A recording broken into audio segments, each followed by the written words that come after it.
What is up, you awesome kisters of the CistReactZ guys? Today we're reacting to Game Theory, Poppy Playtime, everything you need to know before Chapter 4. So make sure you guys hit that like button, subscribe to the Game Theorist, and comment down below, because I played all of these chapters, but yeah, I still barely have any idea of like what I'm doing, or not what I'm doing, but like who's who and all that stuff. It's been a whole and what do we know? year since the previous chapter, and in the meantime, Mob has done what they do best, giving out more lore than you can shake a There's a mechanical lore arm book? at. But don't worry, loyal theorists, because I have played the spin-offs, I watched every trailer, I even read the book. Also, Orientation book. Here is everything you need to know about the Poppy Playtime line. And let me know if I should react to more Poppy Hello, Playtime. Internet. Welcome to Try the pause. It was making me mad. It didn't work at first. Let me know if I should react to more Poppy Playtime theories and stuff, because you know I always do FNAF theories, but I don't usually do any other the Game Theory, the show that's ready to take theories. its relationship with Poppy to the next level. We got nothing. No new character, no new trailer, not even a release date. That's right, Dang. just like Scott was releasing games so fast Matt couldn't keep up, not 5 minutes before our recent theory dropped, Mob Entertainment released a new trailer with a new character and a release date. 5 minutes? Are you kidding me? Yeah, I have all the way until the 30th of this month to live before I die of a heart attack. I wouldn't be surprised if they did the same thing to us this week. Regardless, because of Mob's ridiculous and seemingly never-ending amount of content leading up to Chapter 4's release, it can be a little tricky to keep up with everything. We've had a book, 2 ARGs, a Roblox spin-off, and over a dozen... Correct me if I'm wrong, but our ARGs... By the way, I'm gonna grab something right quick while I'm talking. Our ARGs, our ARGs, like the world hunts of certain lore for a game? Is that what it is? Like you have to go to Wisconsin or something to go find what they dropped there? Teasers and videos. But if you're I think I heard that's what an ARG was. Games, or you just haven't subscribed to the channel yet, then there's been a whole year worth of story that you would have no idea about going into Chapter 4. So today, I'm going to give you all a hand and fill you in from the beginning with all Here we go. Names, dates, and lore Mob has given us, as well as a few theories of our own for good measure, all in one cohesive timeline. Now, this is a big task, so instead of doing this like I think this is the first Poppy timeline video I've watched.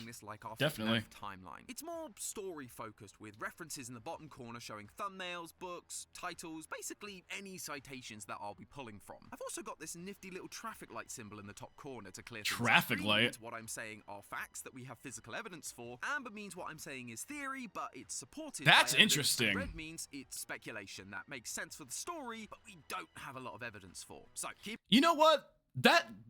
Theorists should do that shit. Theorists should definitely do that.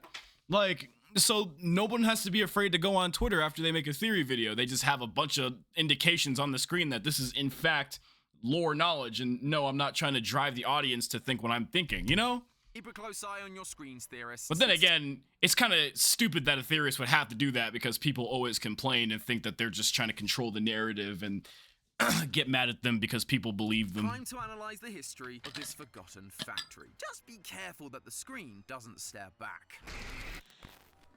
Yeah, like Huggy did in Chapter 3. That was scary. Old US of A in 1930. 1930? It became one of the most well-renowned toy companies in the world, priding itself in making toys locally instead of overseas like Mattel. To Mattel. Yes, that Mattel. The ones who made Barbie. I know exactly where you're going with this, and I have to say, I really resent it. All of this success was thanks to one man, the founder of Playtime Co., Elliot Ludwig. All he wanted was to bring joy to children, but sadly, that noble goal meant that he spent all of his time at work, neglecting his own family, and his wife had had enough, divorcing him that same year. Nevertheless, Yikes. Elliot pushed forward, though for 2 decades, he struggled to figure out the key to innovating the toy-making world, until finally he hit a breakthrough. 1950. In 1950, Elliot created a toy that would change the world forever. What? In 1950, Elliot created a toy that would change... I didn't even know Poppy had NFTs. The world forever. Poppy Playtime. A little girl can talk to her. Poppy gives her answers. She is the first doll actually able to have a conversation with a child. Not only that, but her hair also smelled like poppies, which had been used throughout history to help children fall asleep, making her an Interesting with the parents. How did Elliot achieve this incredible feat? Well, because Poppy wasn't just a plastic toy. Elliot used organic parts to make her, allowing Poppy to really I didn't even see that alive. video before. Just needed to add a quick no refund policy to anyone who tried to fix the Poppy doll themselves, just to keep it under wraps. Thankfully, no one ever discovers this little secret of Elliot's. But Poppy sales alone can't keep the toy company afloat. So they release a handful of new toys like Bron the Dinosaur in 1961 or Boxy Boo in 1966, though none of them really compare to Poppy in terms of popularity. But then, out of nowhere, And then, like, tragedy... I'm gonna pause because I got a couple of things to say, and if you complain about it, it's a reaction video. Like, you're telling me as we see Boxy Boo in, I don't know, Project Playtime? I think that's the only game he's, like, officially showed up in. You're telling me that's inside of homes? That big box with that ugly creature in it? You're telling me that's in everyone's home? Or is that, like, a bigger body project that they were doing, and he looks different as, like, a toy retail version? I wonder if Game Theory will go through that. Elliot had been encouraging his employees to adopt, to bring joy to children who had none of their own. And he lived by example, adopting a daughter of his own. Finally, the family that the family man had always wanted, until she passed away before his very eyes. There was nothing he could do to save her. All Elliot could do was take the biological knowledge he had and turn her into another organic Poppy doll, just so he could keep a part of her with him forever, so part of her could live on. Little did he know how successful that experiment would be. Somehow, So since the light's yellow right now, that means that's like a theory. Process. Naturally, Elliot is shocked by this. His daughter is back, living But I guess it would make sense that they're theorizing it. That he made. He couldn't let her fall out of his grasp again, so he builds a family home inside the factory. And that's why she floor was locked and up, more locks than her likely. inside a glass case to keep her safe. He even adds a passage leading directly to his office so he can visit her whenever he or she wants. With his family now returned to him, his passion to strive for innovation was restored. But with so much ambition, he rose back up and continued to fulfill his vision for the Playtime Co. toy factory. The first thing he needed was more people like him. Smart, capable people that could help him continue to innovate and answer the toughest questions the world had to offer. Like, say, how was a child able to live on inside a doll, perhaps? But older minds are harder to shape. We just gotta stop stuffing bodies in robots or toys, you know? Was born. Elliot sent out flyers and posters similar to that of the time period, trying to gather young minds together to turn them into the scientists of the future, stamped with the logo he'd been using for Playtime since the early days. This attracted many young and bright individuals, including a brilliant, albeit slightly cold young man named Harley Sawyer. That sounds familiar. Peculiar character. He didn't care for his comrades, he hardly smiled, but one thing he clearly loved was science, and Elliot took a liking. Let me guess, is he the doctor? He may not have been normal, but neither was Elliot. He saw part of himself in Harley. This was the kind of kid he could take under his wing, mold into someone who could really shape the future, and maybe even catapult Playtime into the stratosphere of success. Unfortunately, that didn't quite work out. Harley never lost his distaste for others, and while he continued to pursue innovation, he was just doing so to push the boundaries of what could be done, not to help humanity like Elliot envisioned. That being said, Elliot didn't give up. He kept trying to change Harley's point of view, but no matter how hard he tried, it was no use. Harley could not change. Not here anyway. And so Elliot makes the hard decision to kick Harley out of the program, sending him home to the outside world to be around more people, hoping it will help him to understand why they do what they do. Harley was destroyed by this. Nobody news. cares, His hero, nobody. Elliot Ludwig was abandoning him. All he could see Elliot as was soft, pathetic, and short-sighted, backstabbing him because he was too much of a genius for Elliot to understand. Though it didn't matter now. He had to do what he was told, and so Harley left the program, disappearing from the halls of Playtime Co. So he can't be the doctor. Never mind.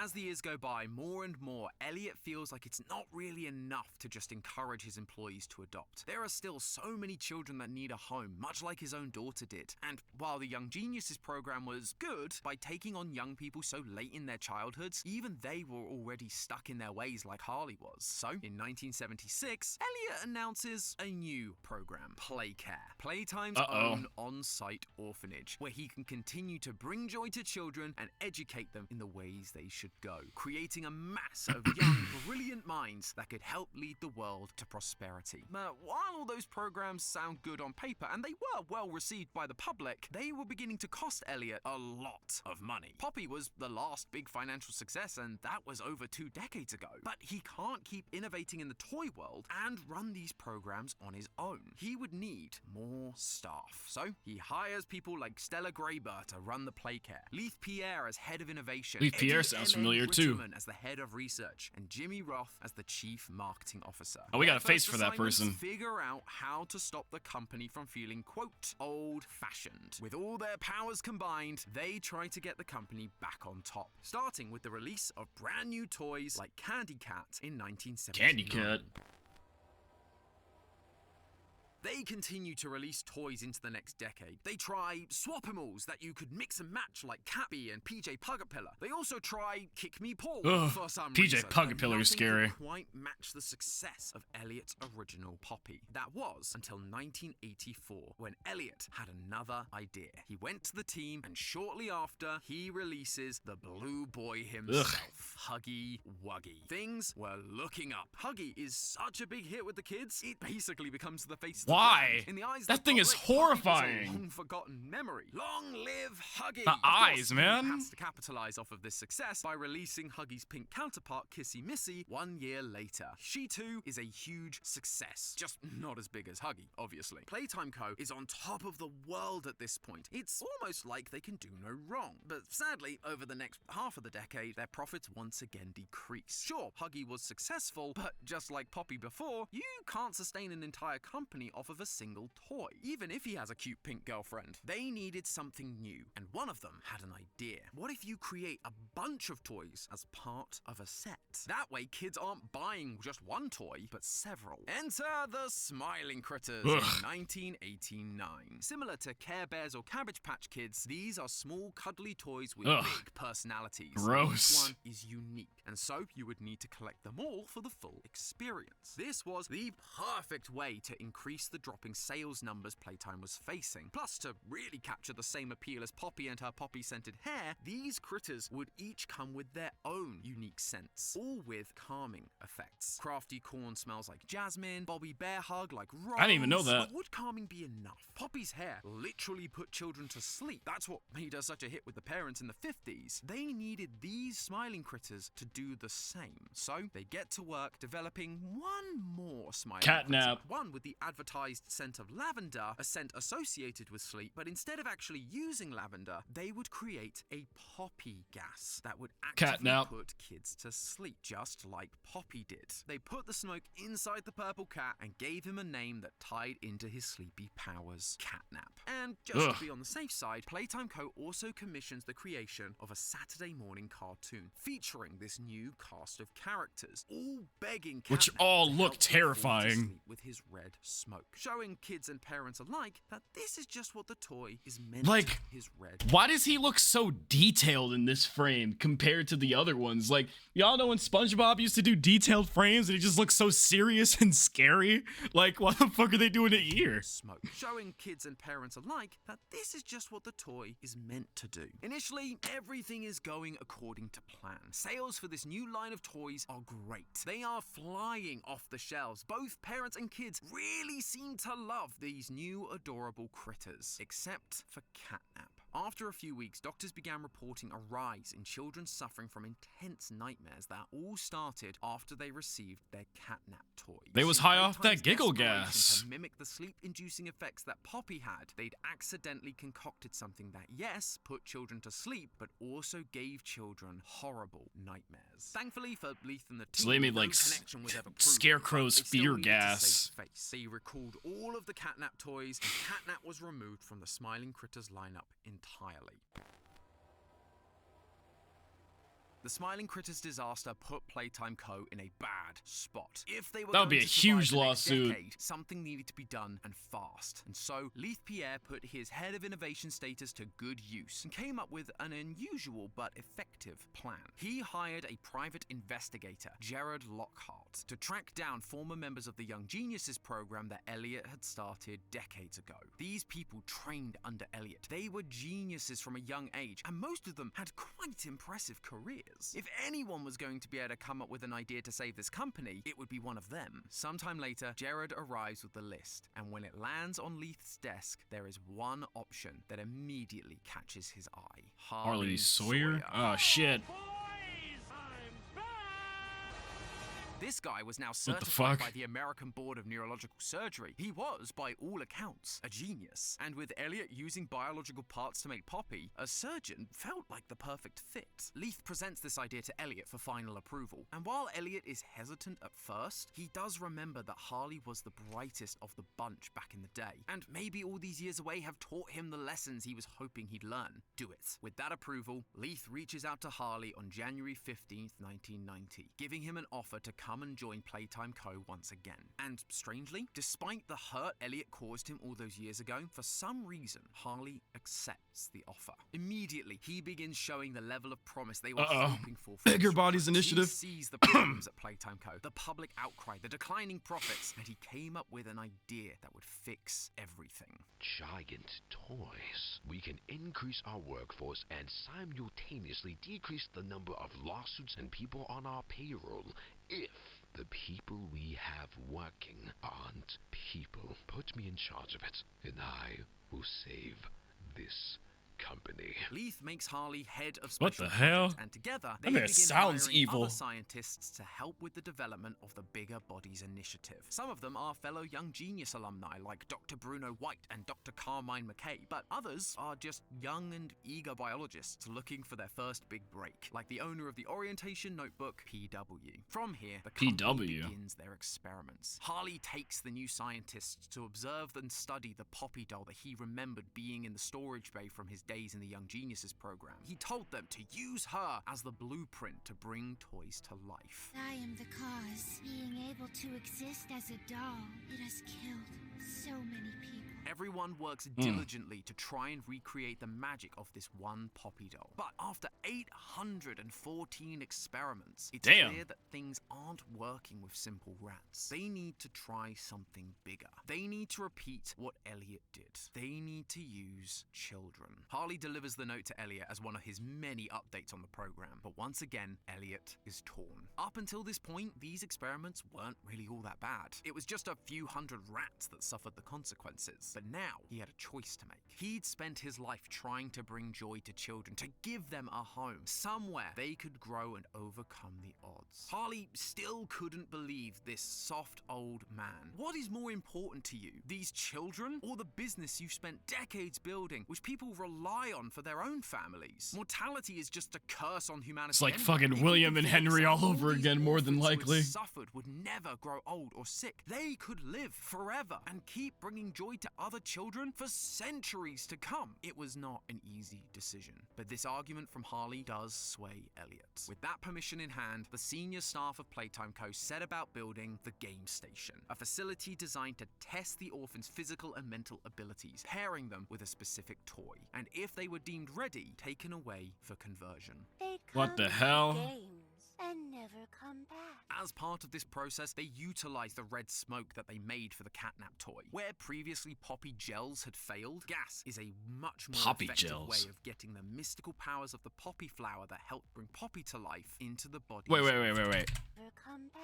As part of this process, they utilized the red smoke that they made for the catnap toy. Where previously Poppy gels had failed, gas is a much more effective way of getting the mystical powers of the Poppy flower that helped bring Poppy to life into the bodies of the these orphans. They installed shower heads throughout the playcare to distribute the gas. But it wasn't the most effective solution. Kids could see them and what they were doing. They became wary of going to bed. An alternate solution would need to be found. However, they had other problems to deal with. Over the last few years, there had been one employee that had been causing Playtime Co. a lot of trouble. They weren't ruining their plans as such, they were just a bit of an administrative headache. That man was Rich Lovitz. Initially, he was working in the storage room, and he seemed to be on board with the general Playtime mission, appreciating the good this company did for the orphans. Sadly though, Rich had a habit of losing his temper with management, and so he was demoted to the rejected toy room. Oh, I think I remember this. Imagine, he took really well. Yeah, there was like a tape, yeah. The company actually heard all my complaints. I guess my words must have really inspired them to take action, because the next day I got demoted down here to the freaking island of misfit toys!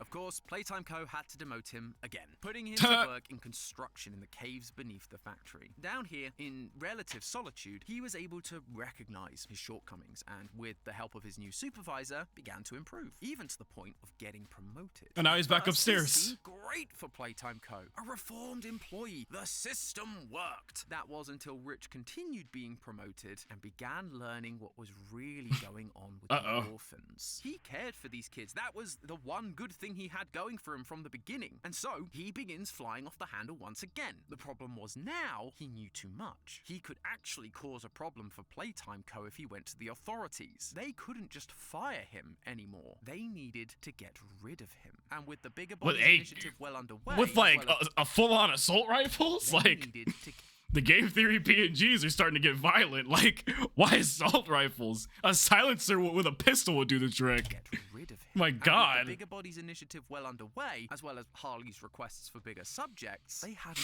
idea. They took Rich and used him as a guinea pig, turning him into the first semi-successful experiment, 1006. The fucking prototype? Which they dubbed the prototype. Not a toy as such, more a mix of mechanical and biological parts. It lacked the ability to speak, but was able to mimic a mix of 06, which they dubbed the yellow light's on, so that means that's like a theory. Okay, I think a theory. The prototype. Not a toy as such, more a mix of mechanical and biological parts. It lacked the ability to speak, but was able I already forgot what the lights mean. I know green is canon though. Playtime Co. was finally seeing success and removing a problem at the same time. But Rich, now 1006, wouldn't forget what had been done to him, nor what they were doing to the orphans. He just needed to bide his time and wait for the right moment to strike. Playtime Co. continued their development of the bigger bodies, but they struggled to find the success they'd had with 1006, usually unable to reactivate their brains after surgery. That is when Harley decided to try something different. He decided to make the bigger body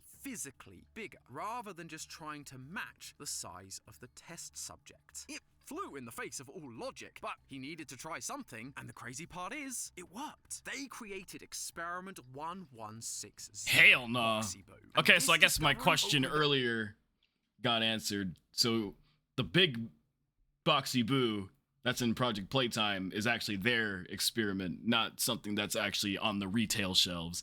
Okay, that's good, because that thing would be fucking horrifying in the hands of kids. World of possibilities for the future. At this point, several orphans are showing promise in the game station, although there was one that caught Harley's attention specifically, Quinn Navidson. He was a pretty average kid, except he had a strange obsession with removing the heads off of all of his toys. However, Harley didn't see Why does that sound familiar? Why does that sound familiar?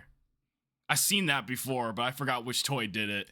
As a weakness. It was something he could take advantage of, manipulate to get his scores higher, and make him Who used to rip off the heads of toys? Harley spends some one-on-one time with Quinn, convincing him that he understands Quinn better than most, and asking him to just simply apply himself at the next assessment. And next time, Quinn's scores did improve in most areas, although his intelligence seemed to wane a bit, but not enough to stop the inevitable. In August 1990, Quinn became Experiment 116. 666, Yarnaby. He was Oh! strong, agile, swift, but his intelligence still wasn't where Harley wanted it. He saw him more like a dog, which, while not ideal, could be useful for protection. The more bigger bodies they made, the more things there were that could kill him and stop his progress. So Harley isolated Yarnaby, making Yarnaby loyal only to him. Around that same time, another What orphan the named fuck? Theodore Granville began causing some mischief. I think in that's a Playtime, name I breaking recognize into too. rooms, stealing Theodore files, even Granville? stealing a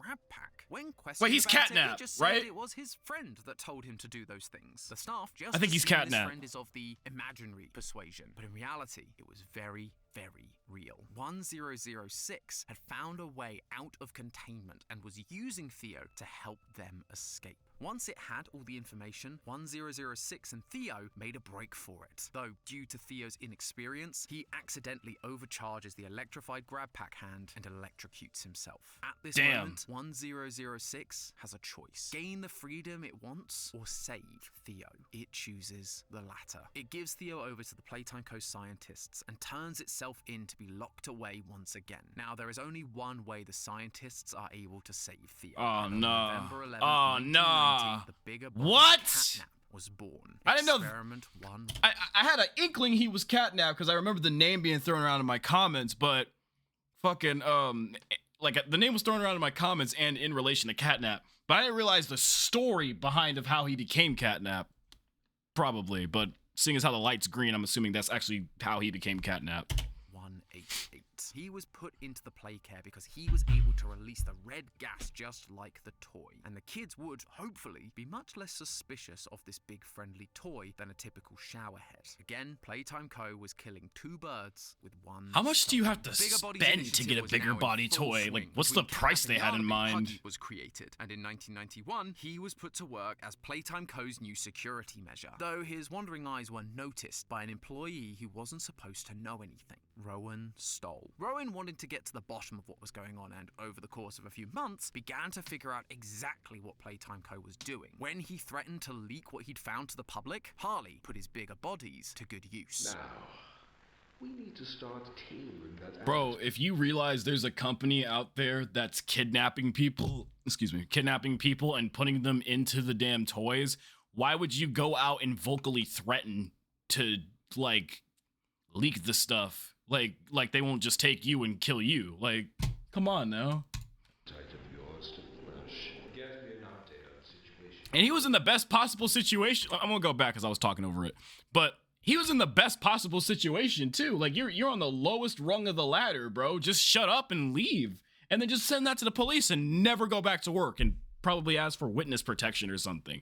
Like, why did you have to go and snitch? Like, Harley put his bigger bodies to good use. Now, we need to start tailoring that appetite of yours to flesh. Get me an update on the situation, Rollstone. That same year, another orphan, Marie Payne, began suffering from unwakeable nightmares thanks to catnap's gas, leading to the latest experiment we know of to date. Experiment 1222. Oh, Mummy's shit. long legs. She was violent towards the staff, but kind towards the kids. Wait. Making Did he say unwakeable? Nightmares. Oh, shit. Experiment 1222. Mummy Longlegs. She was violent towards the staff, but kind towards the kids, making her the perfect guardian for the game station. And by May of 1992, the game station is in its heyday. Everything is working. Okay, wait, sorry. There's one more thing. Wait. Catnap was able to suspicion 2 birds. I've never, like, rewinded this much in a React video. I'm sorry, but I'm trying to get everything that we might know about the game. Security measure. Though his wandering eyes were noticed, the bot was Payne. That same year, another orphan. Oh, okay. I didn't catch that part for some fucking She reason. Was violent towards He the said staff, orphan. but kind towards the kids. I always thought making her Longlegs the was like a perfect staff guardian person put into for this game the toy. station. May of 1992, I keep almost saying the suit game like it's station Five Nights at is in Freddy's, its man. heyday. Everything is working as planned, but one person is still causing problems. Elliot Ludwig had put a picture up in his office that one of the kids had given him For of the game Elliot station Ludwig. and Mummy Longlegs. But when he sat there and looked at it, those decisions that had led to to this point, they began to weigh heavy on his shoulders. He still felt that Harley's pursuit of innovation for the sake of it wasn't right, but the rest of the senior team seemed to be all for him, and it was hard to deny that the company was seeing success. Regardless, he knew he needed to put some kind of safety measure in place, something to keep Harley in check, just in case his worst fears came true. So he promoted one of the fellow scientists and Young Geniuses graduate, Dr. Bruno White, to become Harley's superior. Once Harley found out, he could think of this as nothing more than another betrayal from Elliot. And this time, he'd had enough. Oh, Elliot shit. was too soft to keep things moving forward. He needed to be got rid of, just like every other problem employee they'd faced. One day, both the staff and the public were informed that Elliot Ludwig had passed away, but Harley Sawyer was the only one who knew the truth about what happened. Thanks to Dr. White's promotion, Harley's involvement in things slowly became less and less, leading Harley to become more and more frustrated and driving him more and more insane, until one day he decided to take matters into his own hands. Don't tell me he released the During a toys guided on tour of the purpose. factory in 1993, fires break out in the theater, causing casualties all across the facility. Obviously, Leith Pierre is furious. Now he has to clean up the mess, taking care of any potential witnesses. This is not the kind of publicity Playtime needed. He brings back their private investigator Jared to figure out who is to blame, and true to his word, he gets them an answer. Dr. Harley Sawyer. After spouting rhetoric about one bad day and being betrayed by Elliot all of those years ago, Harley had finally gone full Joker and set the theater ablaze, baptizing everyone in the flames that he was working so hard to save them all from with his Bigger Bodies initiative. As Leith had suggested, Harley needed to be punished, but he can't justify the usual methods. Harley is an undeniable genius, and it would be a shame to lose such a brilliant mind when they definitely still needed him. The Bigger Bodies, while alive, were temperamental and hard to control. They needed to keep perfecting the process. This also meant turning Harley into a bigger body wasn't an option either, as he too would likely lose his mind. And that was when it hit them. Instead of turning Harley into a bigger body, why not turn Harley into a digital consciousness? They could focus all their attention on keeping his mind alive. Needed him to get the body initiative. How the fuck are you guys gonna get him inside of a computer? Without the need for a working if that's that way, Harley could still help them and guide if that's the scientific case process, but he couldn't physically cause any problems. It was perfect. So that's how he By became the doctor, 1994, probably. This plan is underway. The party line is that Harley is just out, maybe on a sabbatical or something. And in 1995, the new Playtime automated companion is up and running, ready to meet with scientists like PW. The system would end up being shut down after May of that year, but regardless, it was another success for Playtime Co. However, as we've seen time and time again, pride cometh before the fall, and this next fall would be the biggest Playtime had ever seen. Behind the scenes, while Playtime Co. had been dealing with Harley, 1006 had been plotting. They'd been gathering all the toys together and promising them the thing they all wanted: freedom. They formulated a plan to take back the factory from Playtime and kill all those who'd helped turn them into monsters. They called it the Hour of Joy. Shit. And on August 8th, 1995, they executed that plan. They attack everyone: scientists, tour guides, construction workers. It didn't matter. They were all responsible. They all needed to die. Nah. Okay, now that I'm like thinking about all of it and hearing some canon parts, can you imagine how scary this shit would be, dude? Now that I see this frame and kind of understand it better, like, nah, man. And then you gotta turn around and make sure they ain't gonna kill you because, you know, they freeze when you look at them. Oh, hell no, bro. All right, sorry about that little jump cut, but yeah, this is a scary frame. Here we go. They all needed to die. The toys drag the bodies into the depths and slowly consume them to satiate their hunger. Only a small few managed to escape the carnage, Leith Pierre being one of them. Despite the insane loss the company was facing, he kept insisting Playtime Co. continue their work. He began recruitment efforts for a resource extraction team, people that would go back into Playtime Co. and collect the parts they needed to keep making bigger bodies. But eventually, the rising pressure from the public over the mysterious disappearance of the staff. What the fuck? So that's the reason for Project Playtime. I guess I didn't remember that. friends and family was too much for even Leith to handle, and he shut down the factory for good. Nearly a decade passed, and the Playtime Co. factory, as well as all that happened there, had largely been forgotten. The world had simply moved on. But in 2002, deep in the bowels of the factory, something or someone was coming back online. Harley had awoken from his mysterious slumber. Shit. Ironically, just as he'd always stated, his conversion had actually saved him from death. Unlike his former colleagues, he realized the opportunity he had. There was no one left to stop him. His plans could continue. He could save the rest of humanity from their mortal coil and convert them all into living, eternal toys. So he began hacking into the rest of Playtime Co.'s systems, taking control of all communications that were coming in and out of the factory. His plan would come to fruition. At the same time, the bigger bodies also remained in the factory, waiting for the prototype to save them as promised. But food supplies were running short. Some of them began to lose their faith that salvation would ever come. Dog Day was one such toy, and 1006 quickly made an example of him. This type of threat, however, wouldn't work forever, and 1006 knew that. It needed to make progress. It was still trying to create its perfect body, but it just didn't have the know-how. Rich was just a simple construction worker. Sure, he could do some cool things with tech, but biology was a whole other ballgame. It needed help. So, in 2005, it writes a note saying that the employees that went missing were actually still in the factory, waiting to be rescued. And it sends it to the only person that's not only around to hear it, but would actually care enough I forgot what the note had said. to make the trip. The player character, PW. PW didn't show up for work. Also, we're theorizing who the character is. I always thought the main character was somebody who had to have worked there, but like, damn.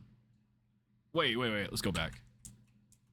Okay, so that's all purely theory still, though, that the prototype wrote the letter and you're PWP. But it kind of makes sense, I guess, because clearly they're not still there. Somebody wrote this after the events knowing that they're dead. To make the trip. There ain't no damn way anybody survived that. PW didn't show up for work on If there's a August human in 8th, chapter 4, I'll eat my own 1995. They hand. were still alive, and more importantly, they actually cared about their fellow employees. If there was a chance their colleagues were still around, they needed to help them. Now, as a former employee, they knew their way around the factory. They knew where this flower was that they'd been pointed to. They just had to get there, while also trying to avoid an unpleasant reunion with one of the many bigger bodies they'd helped create. Huggy Wuggy. PW finds Poppy behind the flower, in the same room she always was. Although there are now messages around the room warning them not to trust her. Regardless, once they open the case, Poppy agrees to help PW escape. See, she's not that bad at all. Only Mummy then shows up and kidnaps Poppy. After beating all of Mummy's games, PW returns to Poppy. That game, bro, so only annoying. for Poppy to now change her mind and stop PW from leaving. I'm sorry. I can't let you leave. They really should have trusted the signs. The train crashes in front of the playcare, and with some surprising help from Poppy, Kissy Missy, and their ally Ollie, who may or may not be the prototype mimicking a child's voice to trick us, PW makes their way.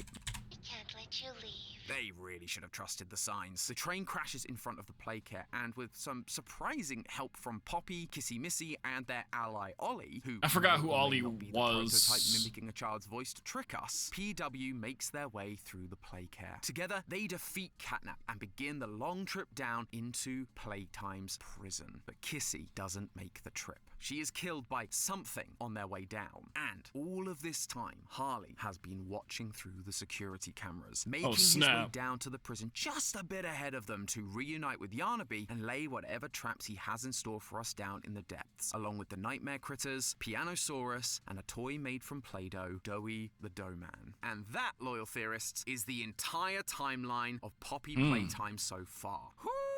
Boy, this franchise is getting big. This is probably the last time I'll be able to do an entire timeline in one video. I mean, look at that crazy. runtime. Though, I have to say, it is refreshing that outside of a few bits of connective tissue, most of what we've talked about today are either things Mob has told us directly, or we have a lot of evidence to support. The only real details that are super speculative are... I'm surprised Mob even told them directly.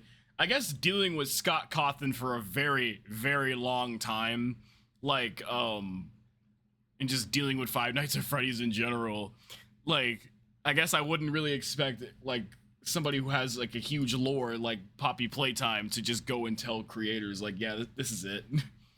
Scott just watched us all burn and suffer, probably because he found it funny.